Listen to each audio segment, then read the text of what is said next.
Hi, welcome back to our AP Stats lessons. Today we're going to talk about the test for independence and homogeneity of our proportions. We're going to look at some contingency tables, some categorical data and variables, and we're going to ask ourselves, is there an association between the row variables and the column variables in our contingency tables? So, first step you got to do, you got to get your data. And we're going to test, are these row and column variables independent? Do they have no association? Or are they dependent, where there is some association between the row and the column variables? Let's look at an example. Does your marital status affect your happiness?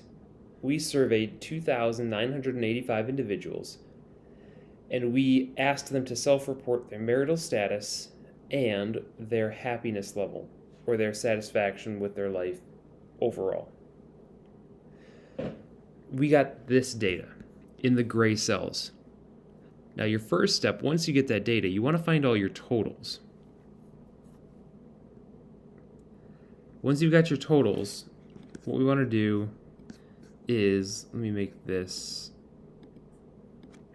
more clear. We're going to find out what's the percent of the total that's married. So 47.3% of them are married, 8.6% are widowed, 19.6% are divorced or separated, 24.5% are never married. We do the same thing with happiness. 30% approximately are very happy, about 56% are pretty happy, about 13% are not happy.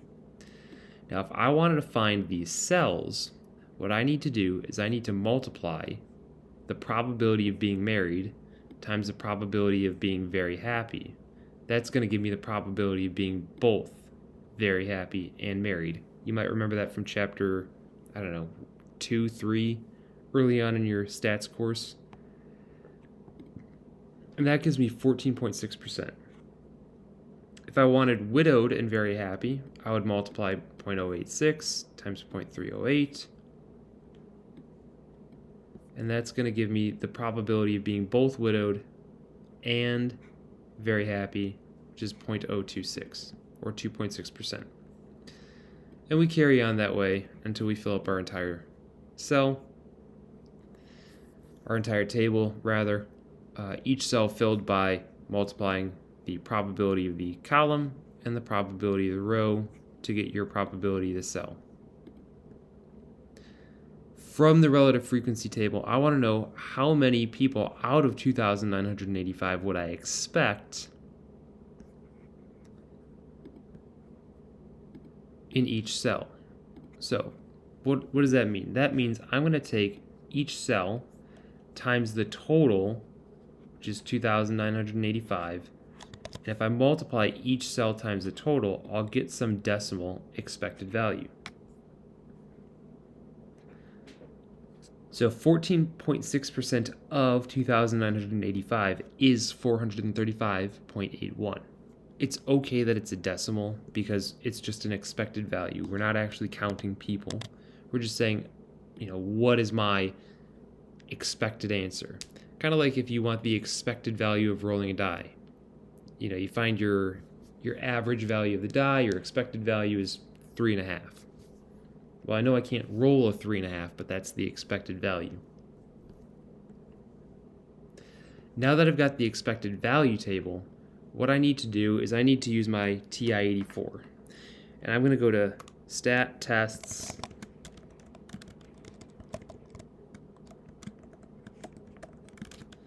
If I scroll all the way down to the bottom set, I'm going to get a chi-square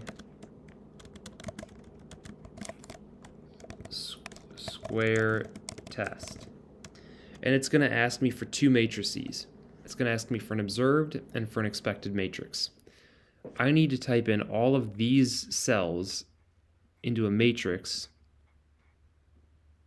in my calculator for the expected. I need to type in all of these cells from the original data for the observed matrix, and then it's going to give me three things. It's going to give me my chi-squared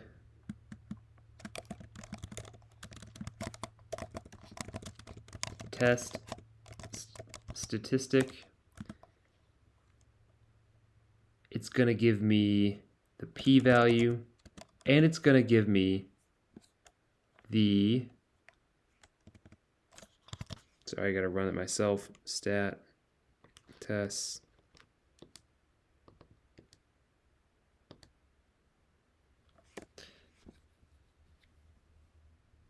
I apologize, I don't have my calculator pulled up right now. I don't have the matrices pulled up right now. But it's going to give you the chi-square test statistic. It's going to give you the p-value. The p-value, based on your alpha level, will tell you whether or not you accept or reject. If you wanted to use the chi-square test statistic, I believe this one was like 224 approximately. What you'd want to do is to test this by using the math solver. 0 equals, and it'd be your chi-squared CDF, and it's going to be 0x, your degrees of freedom, minus, and in our case, because we have such a large chi-squared value, 0.99. And that'll give you your cutoff value, and then you can you can sketch, you know, I think the cutoff value here was like 16. If I remember correctly from class, it's about 16 point something, and we are way over here in the rejection region at 224. So we're not even close. We gotta reject. Our p-value is something times 10 to the negative 45th. I think it's like 1.3 times 10 to the negative 45th or something like that, which is approximately 0.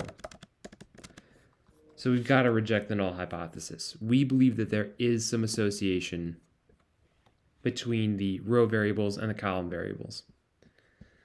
Let's look at another example. Is there a difference in the acceptance rates for the University of Michigan and the Ohio State University? So will you get accepted into college? Here are the results of my survey. I surveyed 200 applicants from Michigan, 150 from Ohio State, and then I find my totals. So, how many samples were selected? We sampled 350 students. 200 from Michigan, 150 from the Ohio State University. How many variables are we measuring? We're measuring 5 variables. 2 colleges and 3 admissions decisions or results. The null hypothesis is that there is no association between the university you applied to and the acceptance or admissions decision, I should say, received.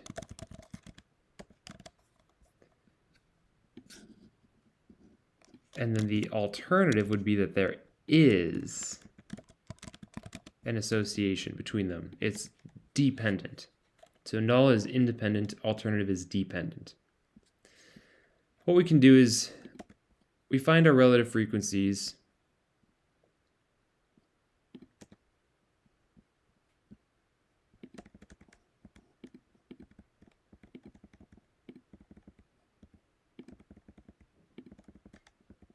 Sorry, I didn't want that to say expected counts. We're to find our relative frequencies. And to find our relative frequencies, what I'm going to do is I'm going to take 31, not 31, I'm going to take these frequencies, 105 out of 350 is 0.3, 180 out of 350 is 0.514, 65 out of 350 is 0.186 approximately. Again, I've got some rounding error. 200 out of 350 57% or 57.1% applied to Michigan, and 150 out of 350, 42.9% or 0.429 applied to The Ohio State University. Now to find my relative frequencies, what I need to do is just multiply. For example, the first cell, 0.3 times 0.571. I get 0.1713. I can do 0.514 times 0.571, and I get 0.293. And then I do 0.186 times 0.571, and I get 0.106. I'll do the same thing here. 0.3 times 0.429,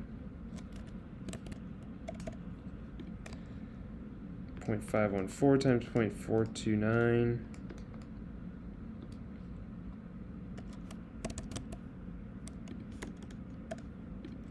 and then 0.186 times 0.429, and we get all of our relative frequencies. Okay, so if I wanted to find my expected values, I'm going to multiply 0.1713 times 350. And based on your rounding area, you're going to get different things. But this is what I got. So first of all, we count the data, we count the totals. Then we find the probability of being in any category, accepted, denied, waitlisted, Michigan, Ohio State. Multiply those probabilities to get your relative frequencies.